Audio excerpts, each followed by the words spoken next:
What's black and white and red all over? A newspaper. I'm reading an old newspaper. This newspaper is from January the 27th, 1978.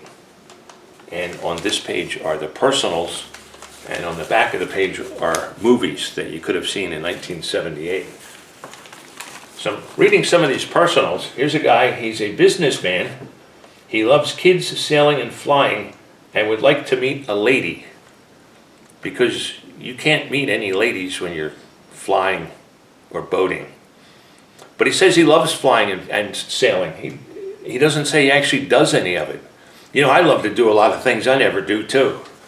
I love going to the moon in a spaceship. Here's a guy, he's a handsome male, he's 39, and he wants to meet a female between the ages of 18 and 40. A 22-year spread. I guess he would prefer the 18 side of that. So here you can get married, and here you can get divorced. So this is the register. That would be the Orange County Register. And this newspaper would have been delivered to the home of Elmer and Mabel Osterhout in Garden Grove, California. And what is special about this piece of paper is this piece of tape on the back. It's got the number 41, and scribbled under it, it says code. 41 code. And what was wrapped in this newspaper is something very rare. It might actually be the only one. It is an unbuilt code practice oscillator from Modern Radio Laboratories. We've got a bag of parts here, an envelope with a transistor in it. We've got a masonite base and a copy of detail print 41. So this 41, detail print 41, is called Code Shortcuts. And that's where the 41 came from on this piece of tape. 41 code, detail print 41, Code Shortcuts. Now the first reference I can find to this is in detail print file number 1, copyright 1958. So Elmer Osterhout and Modern Radio Laboratories had been selling this kit for at least 20 years before he made this one. So let's see what we have here. The register with 210,000 subscribers. January the 27th, 1978. 41 code. And here is detail print 41. Only a third of it concerns the code practice oscillator, and there are no instructions on how to assemble it. You don't need any. All you need to do is look at this drawing. We have a masonite base, pre-painted and pre-drilled. The holes on the back are countersunk. A bag of components, and in this envelope is the PNP transistor. Now, every transistor that Elmer sold had this drawing of a one transistor audio amplifier on it. Sometimes it was a sticker. So in the envelope is a general purpose PNP transistor. Now this one has some corrosion on it for some reason. And our detail print is old and damaged. Interestingly enough, this rectangle on the paper matches this envelope. So the envelope protected the paper from whatever caused this discoloration, which I think was outgassing from this old newspaper. So I've made a fresh copy. So if we're going to copy the code practice oscillator, we need to make a base. And I've even made a larger copy of the drawing with the schematic under it. And coincidentally, it's almost actual size. I'm going to open this bag and examine the components inside. And I have convinced myself, upon examining the staples and examining the bag, that this bag came from Modern Radio Laboratories. It was packed by either Elmer or Mabel Osterhout, and it's never been opened. So in light of the fact that this is the first time it's going to be opened, let me get a little metaphysical. I believe something exists which we can't see or measure, but we're all aware of on some level. Our minds can perceive it, but our senses cannot, and it can't be detected with any instrument. Now, I used to think that it was just me, but I found out that in 1964, someone actually named it. Years ago, I was reading a book written by Joanne Greenberg called I Never Promised You a Rose Garden. And in the book, the character in the book described Naganin. Naganin is the essence of a person. It's distinct from every other person, and it can be transferred to inanimate objects that we own or that we wear, or just by touching them. So if this bag has indeed been unopened, the contents have the Naganin of the now long deceased Osterhoutz all over them. So if Naganin is real, how many objects are left in the world where the Osterhoutz were the last person to touch them? Well, one thing we do know, if the bag has been unopened, the Osterhoutz DNA are on the parts. And this might seem crazy, but I'm not going to touch them.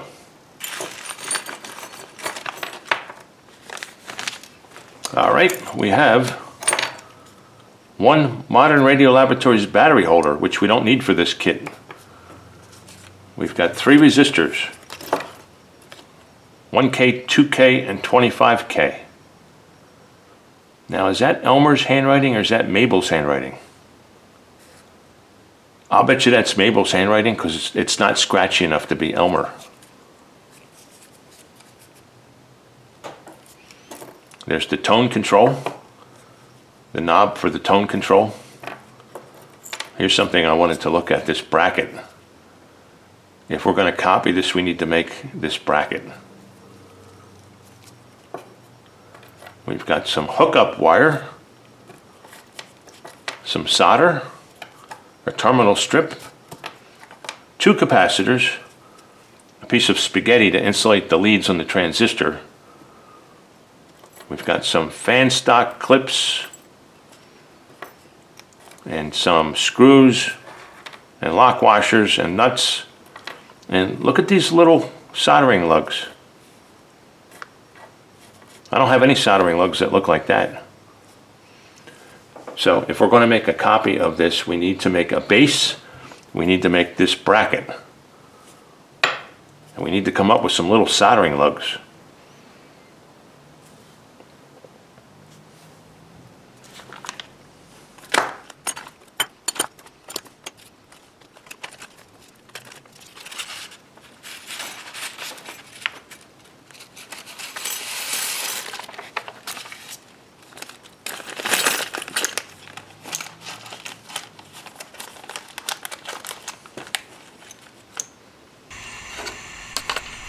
I was going to use this clipboard to make a base out of it, but it's a little bit too thick. I've got this hardboard stuff, it's 1/8 inch thick, and this stuff is a lot stronger than that clipboard. And this matches up a lot better.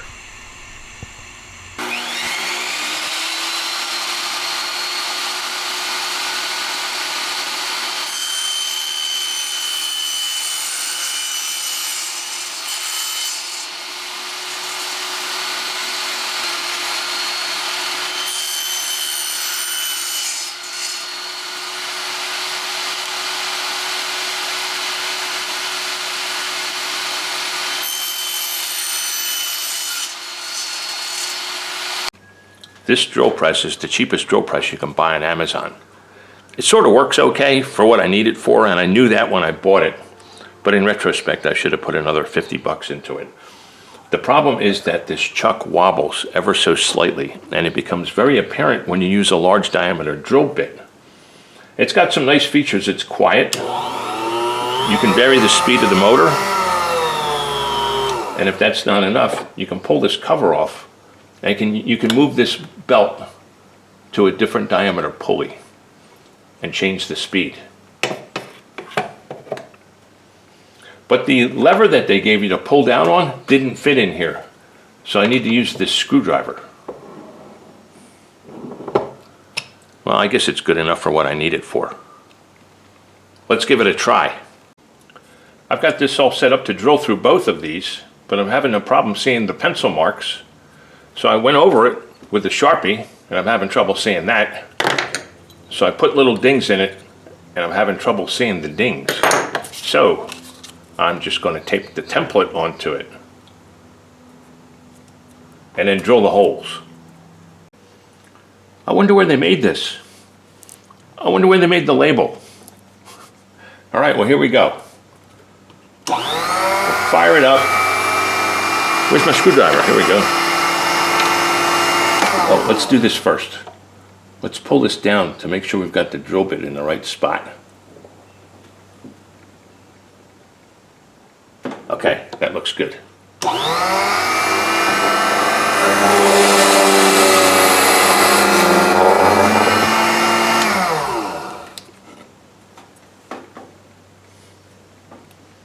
Well, it drilled a hole. That's all we're asking of it. We just want to drill some holes.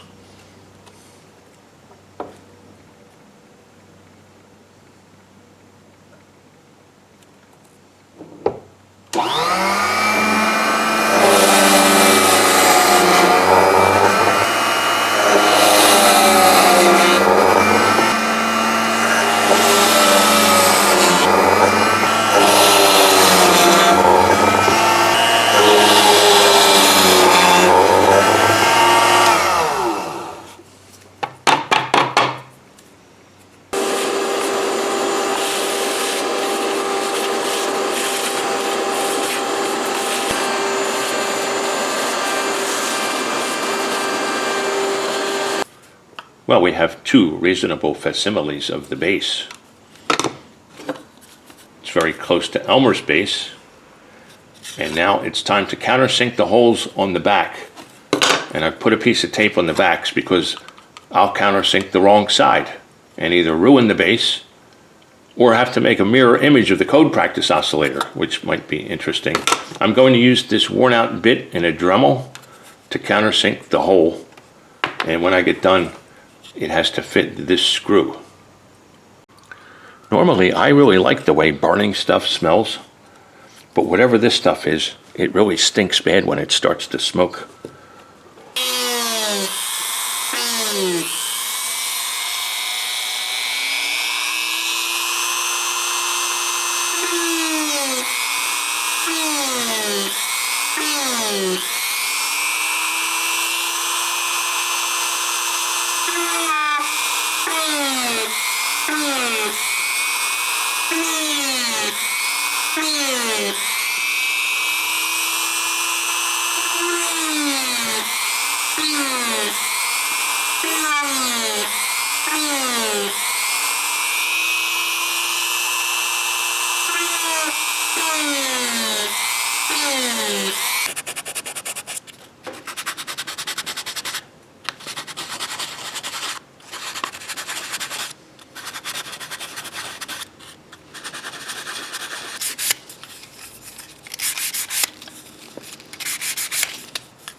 I like to paint these things semi-gloss, but Elmer used gloss, so I'm going to use gloss.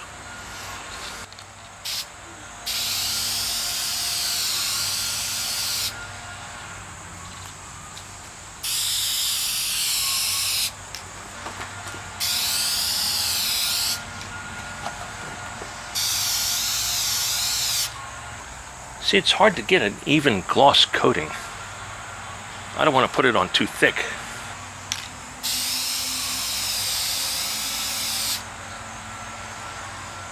All right, well, that's the bottom, so we'll let that dry and see how that turns out.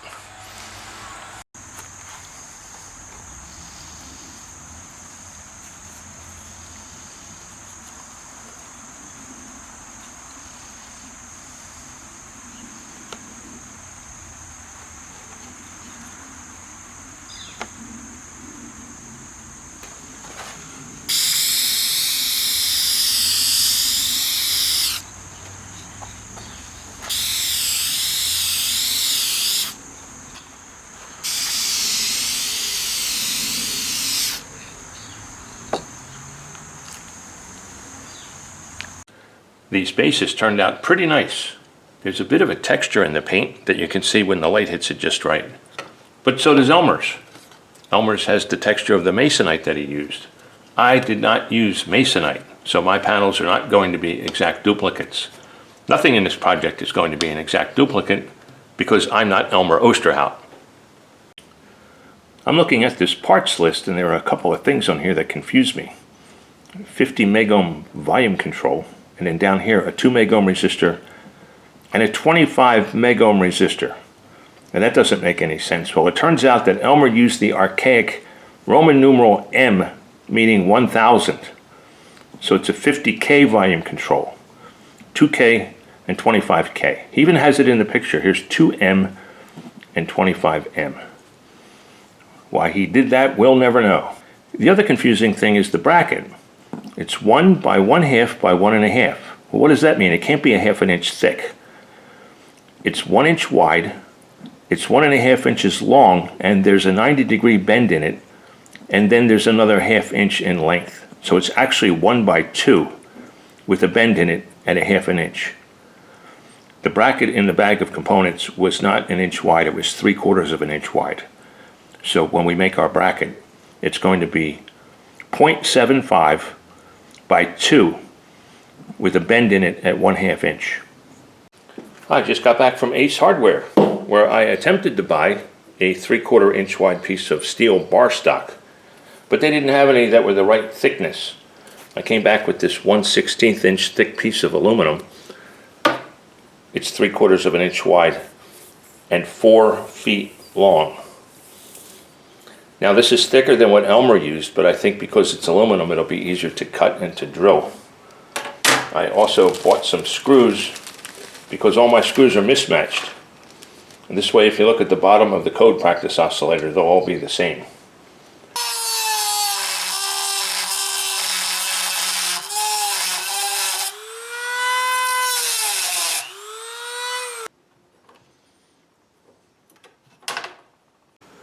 I thought that cutting this aluminum bar with the Dremel was a great idea. It looks good on this side, but it looks terrible on this side.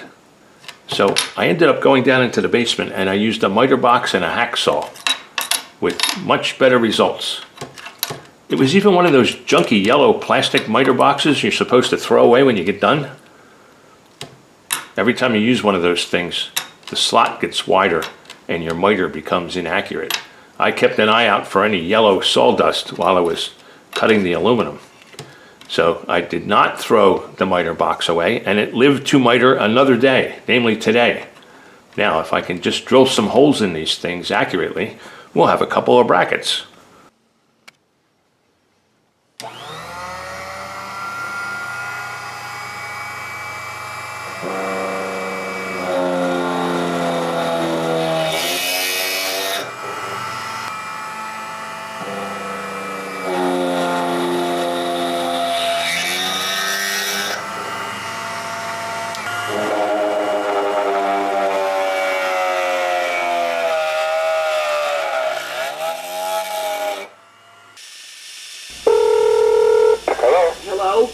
Yes, I bought glasses there. My name is Saul Rosenberg. Yes? And my eyes are going crazy. I can't see, goddammit.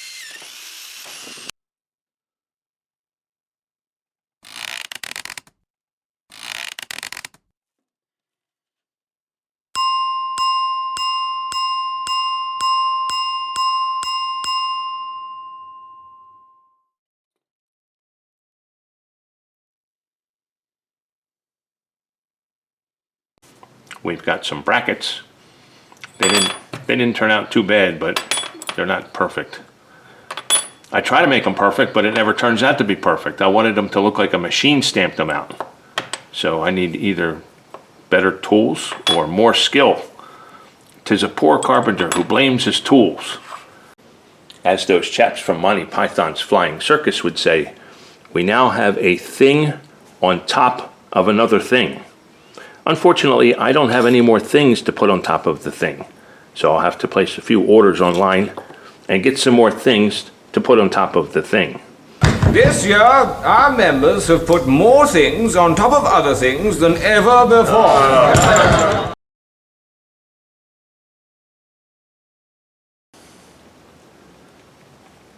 Well, it's 10 days later, and I have stuff. I got stuff in the mail. I love getting stuff in the mail.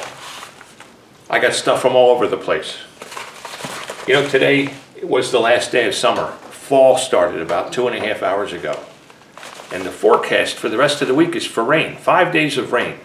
Now, how does it know that the seasons have changed and it can rain for 5 days? You know those flowers that come up at Easter? How do they know it's Easter? Anyway, let's dump some of these packages out and see what we have here. First up, from eBay, we've got some soldering lugs. You can tell by the color of the container that these are very vintage. This is not the actual size. Here's a couple loose ones. And that's the size that they are. Next, from Lance Borden of extelman.com. We've got fan stock clips. Hey, these fan stock clips have Lance's Naganin on them. And he sends little calendars you can stick on your refrigerator. I like these because they're small. Next, we have from eBay, from Tom Grossman. We've got something that looks very illegal. Terminal strips. Just what Elmer called for. 2 and then 1. And from Antique Electronic Supply, which changed their name while this package was en route. We've got the tone controls. I bought 5 of them and 5 knobs. These are DAC-aware knobs, the same knobs that Elmer used. Also, 2 vintage PNP transistors that were selected specifically because they look just like Elmer's transistors. And then from Just Radios, we've got the resistors. And we've got capacitors. I had to buy extra capacitors. They have a minimum order. This took the longest time to get here because they're in Canada. And they get here via Niagara Falls. And finally from eBay, we have a pair of Haydn Peetens headphones. These are Trim Acmes, $6.95. Now the seller stated he didn't know if they worked, but I didn't care if they worked. I was hoping they wouldn't work because what I wanted was the cord. You can find plenty of headsets on eBay and all the cords are damaged and you cannot get a new cord. Now this cord looks in very good condition, almost new. Hasn't been used much or somebody took really good care of it. And I tried them out and wouldn't you know they work? So much for the cord. How do you like these eBay sellers selling you stuff that works? We've run into a problem. These modern Chinese-made fan stock clips are longer than the vintage ones. And Elmer's got the spacing so tight, they're touching each other. Here's a Chinese-made fan stock clip, and here's a vintage fan stock clip. I've elongated the holes in the fan stock clips. I used a drill. They're a little bit sloppy because since the drill bit is spinning, it tends to walk in the direction it wants to go instead of the direction you want it to go. But they're not too bad, and no one will ever know. Well, here's an additional problem. The tip of the fan stock clip is coming into contact with the little nut. So I looked to see what Elmer used. The nuts that Elmer used are much smaller than what I have. Fortunately, I found some much smaller nuts. They were in a coffee can full of nuts and bolts and screws that somebody gave me years ago. We now have more things on top of another thing. And it's time to put this thing on top of the other thing. Now this terminal strip matches the one in Elmer's bag of components. We've got 1, 2, and a space, and then 1. Unfortunately, it does not match the drawing. The drawing shows 1, a space, 1, 2. So I've got this larger one, and I'm going to cut it. I'll cut these 2 off, and I'll cut this off. and we will have one that matches the drawing. Why doesn't Elmer's terminal strip match his own drawing? Well, the drawing was made in 1958 or before, and the kit was packed 20 years later in 1978. And Elmer tended to substitute parts depending on their availability.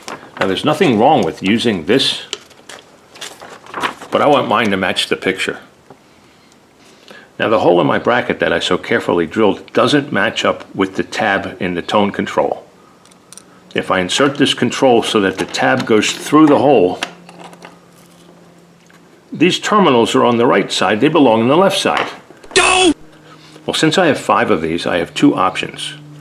I'm going to try to pop these little tabs and turn this around 180 degrees. And if that fails, I'll just cut the tab off and use lock washers.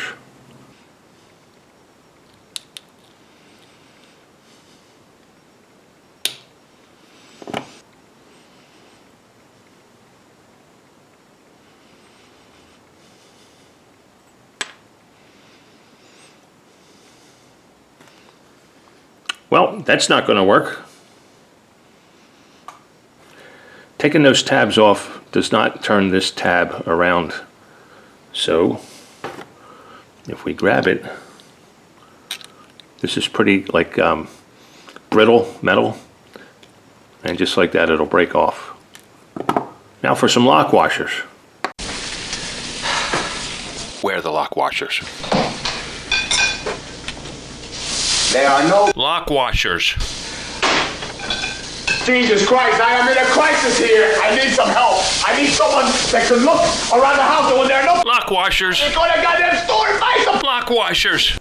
There are no lock washers. So the only thing I can do is cinch down on this nut. You know, it's not going to get a lot of force on it. It's just the tone control. Once you set it to the tone that you want, you'll probably never change it again. So this is really on there well. That'll be fine. We don't even need no hole. Don't even need no hole. I only have one capacitor that resembles the capacitor in Elmer's bag of components. It's even the correct value. The modern capacitors I bought look like this and like this. Now, these are not going to look right when we put them into the code practice oscillator. But history is on our side. When Elmer made this drawing in the 1950s, he didn't have capacitors like this. They were the old paper capacitors. So we have a couple options here. We can make little tubes and put the modern capacitor inside. We can even print up a nifty label with our company name on it, MRL, Mike's Radio Laboratories. Or we can take old capacitors and restuff them. And I think we'll go with the restuffing method.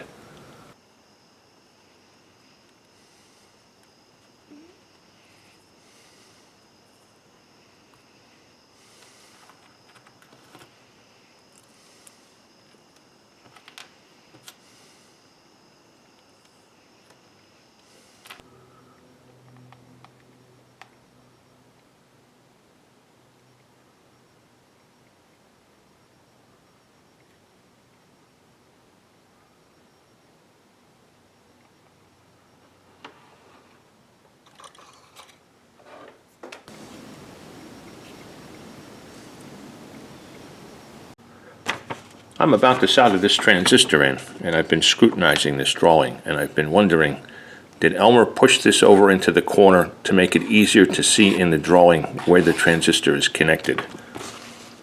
Does it actually stand up instead? And the clue is this insulating material on the transistor leads.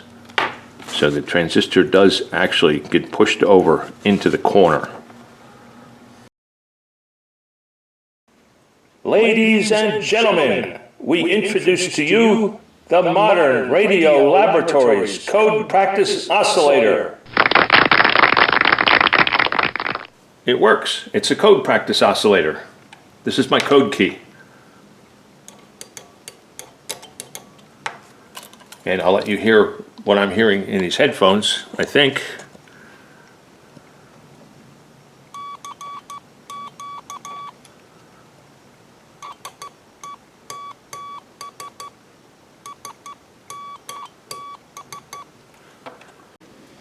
This is a very strange circuit. It will only oscillate if the headphones are present.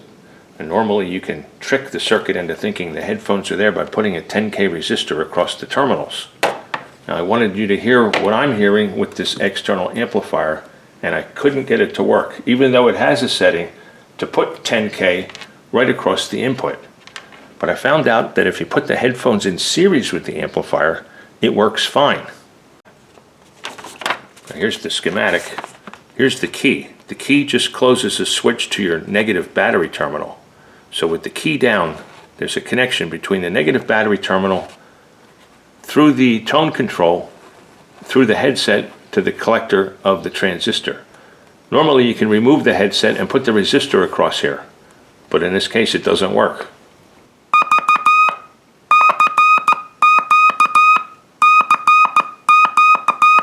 Oh, by the way, here's the tone control.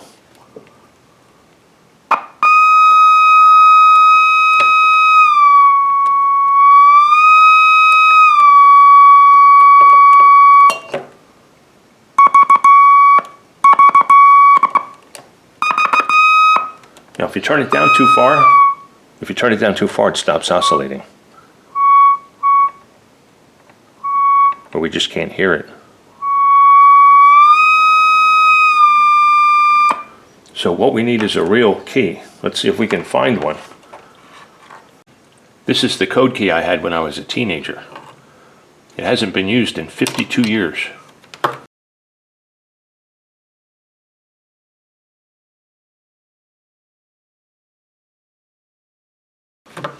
So we'll clean it up and make it look like it did back then.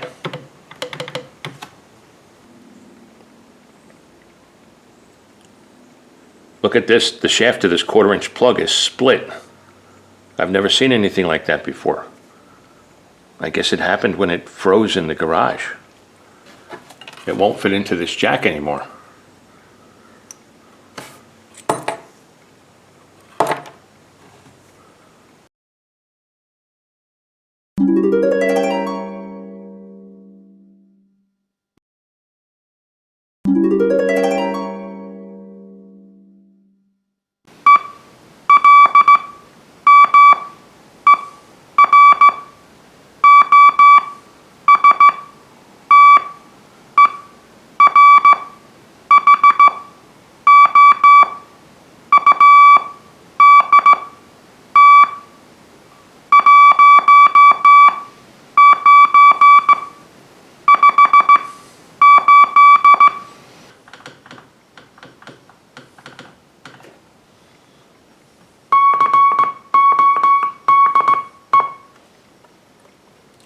Boy, I need practice.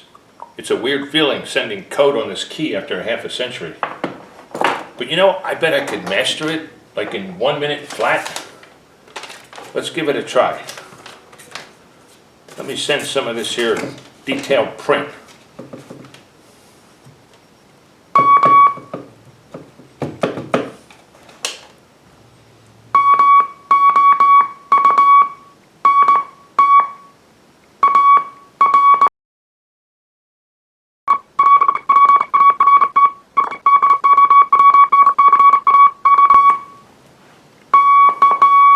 Well, obviously I sped that up. I am going to practice though. I think I might put this key on a thinner board. It seems like it's up high, or maybe my workbench is up high. But I'm going to practice because I got my ham radio license. So I can relive my teenage years. KD3, BIE. I'm trying to think of some phrase. Kids drink 3 bottles. Kindly deposit 3 bills in envelopes. I made 2 of these because I spent so much on postage. One of them would have cost a fortune. Well, this was a fun project. There's one little thing I want to point out before I end the video. Elmer made this detailed print in the 1950s, and he never updated it. This picture remained the same for over 30 years. In the picture, the transistor is depicted as a rectangle with a dot on it. The dot corresponds to the collector. This is a CK722. In 1978, you didn't get a CK722. Elmer supplied this modern, at the time, cylindrical transistor, and there's no dot on it. Instead, there is a tab. The tab does not designate the collector, it designates the emitter. I don't know if Elmer sent in a little note explaining this, but if you assumed that the tab and the dot were the same, the transistor would be put in backwards, and of course the code practice oscillator wouldn't work.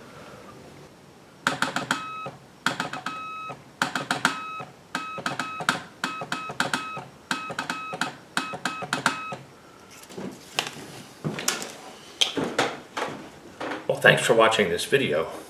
And now a few close-up pictures of the modern Radio Laboratories code practice oscillator reproduction.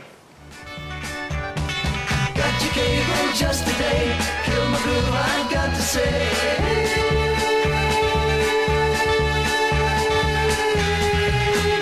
Western Union.